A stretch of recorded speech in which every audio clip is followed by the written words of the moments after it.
Nang dumating sila ay nandun na rin si Alexa dahil nandun pang sasakyan na naghatid sa kanya. Bumaba siya agad sa sasakyan kasama ng sorpresang dala niya.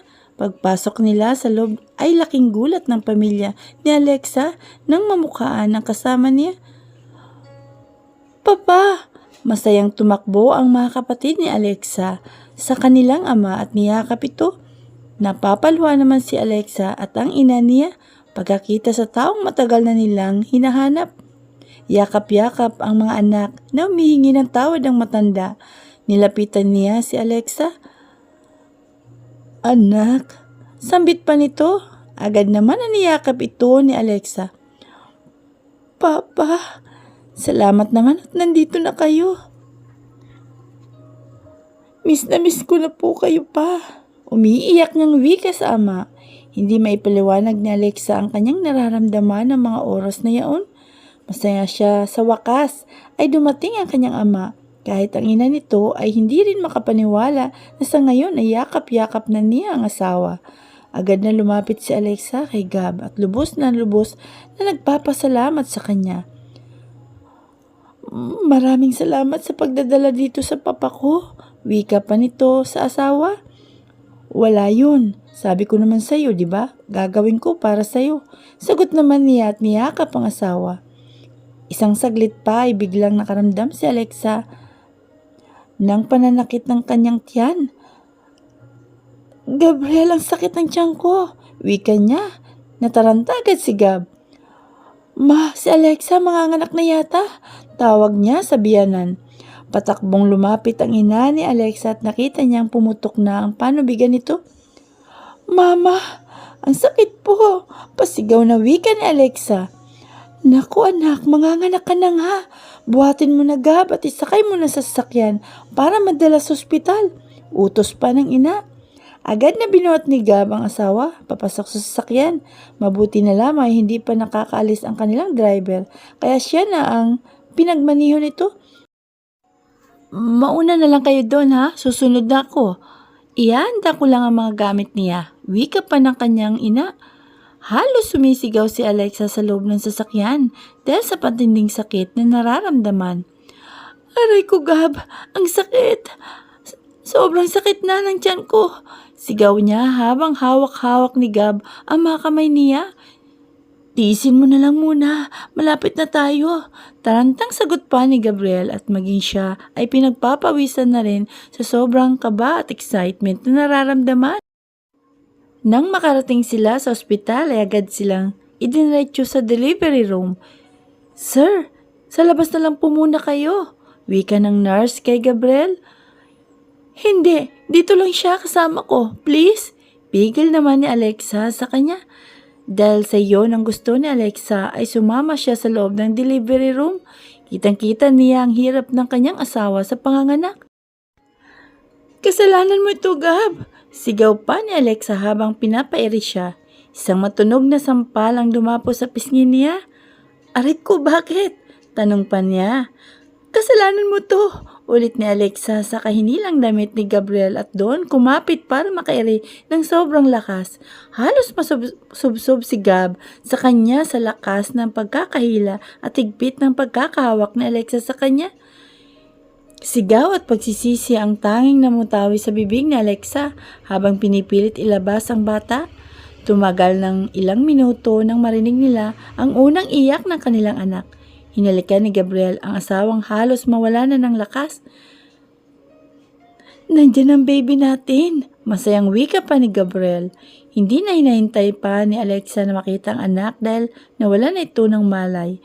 Dahil sa hirap at pagod niya sa panganganak, nang magising siya ay katabi na niya ang anak. Isang cute na batang babae. Kamukhang kamukha ng kanyang mama. Si Alexa, sa sobrang saya niya, ay napaiyak siya habang hawak-hawak ang maliit nitong mga kamay. Hello baby, Mommy's here. Wika niya habang hinahaplos-haplos nito ang malambot niyang mga pisngi. Gising ka na pala, ani Gabriel na makitang nagising na ito. Kagagaling lang niya sa labas. Ang ganda-ganda ng baby natin, Gab. Oh, sambit niya sa sobrang tuwa. Manang-mana sa kanyang mami na sobrang ganda. Maraming salamat, Alexa, wika pa ni Gabriel sa kahinalikan ng asawa. Matapos ang ilang araw nila sa ospital ay umuwi na sila. Halos lahat ng mga kamag-anak ni Gabriel ay naroon nang dumating sila. Unang apo ito ng magkabilang pamilya, kaya naman sobrang saya nila. Halos hindi na nila mahawakan mag-asawa ang kanilang anak. Anong ipapangalan natin sa baby natin, Gab? Habang nagpapahinga sila ay nagtatanong si Alexa kay Gab. Gusto kong makuha niya ang pangalan kong Alexa, pero may karugtong dapat. Maria Alexa, pwede? Ano ba yan na pangalan? Pangalan ng matanda. Protesta naman ni Alexa. Ano bang gusto mo? Nag-isip ng malalim si Alexa. Alam ko na. Kailin, Alexa. Bulalas pa niya.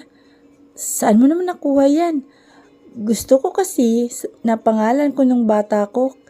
Kayla, kaya yan. Naisip ko. Sagot naman ni Alexa.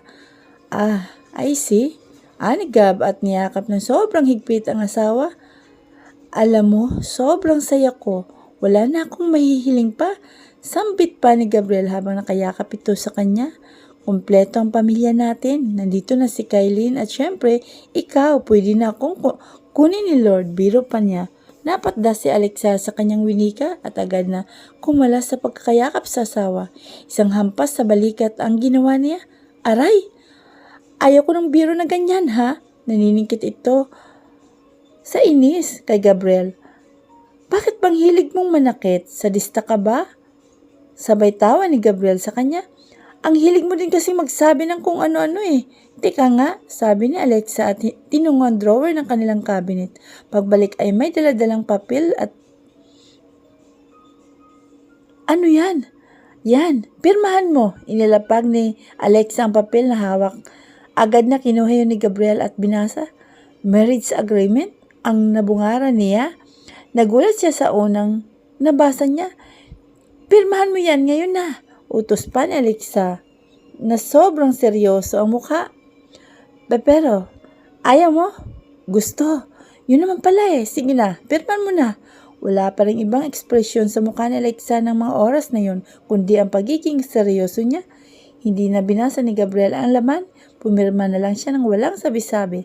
Ayan, tapos na. Ani pa. Kinuha ni Alexa ang papel saka binasa ng malakas na ang laman. Ako, si Gabriel Villaperte, asawa ni Alexa. Nangangako na kahit kailan ay hindi ko iiwan ang aking asawa at ang aking bagong silang na anak. Kahit na anong mangyari ay susundin ko lahat ng sasabihin sa akin ng asawa ko. Mamahalin ko sila ng buong buhay ko. Hindi ko kailanman bibigyan ng sakit ng ulo ang asawa ko. Kahit kailan ay hindi ko tatangkaing iwan ang mag-ina ko. Matapos basahin ni Alexa ang ginawa niyang kasulatan na yun, ay wala nang nagawa pa si Gabriel. Madaya ka talaga. Gumanti ka din ha, natatawang sabi ni Panigab. Parang nanunuya naman ang umiti si Alexa kaya naman mabilis na binuhat siya ni Gabriel at pinahiga sa kama. Napasigaw naman si Alexa sa ginawa niyang yun. Kung ganon, dapat na natin sundan si Baby Kailin. Bulalas pa ni Gabriel. Agad-agad, as in now na? Yap, ngisi naman ni Gabriel. Ngunit bago niya itinuloy ang kanyang ginagawa, ay tinitigan muna niya ang asawa. Lahat ng nilalaman ng kasunduan na yun ay susundin at gagawin ko kahit hindi mo sabihin, wika pa niya. Mahal na mahal kita, asawa ko. Dagdag pa niya, mahal na mahal din kita, Gabriel. May agreement man o wala, sagot din ni Alexa. They sell their love with a sweet and passionate kiss.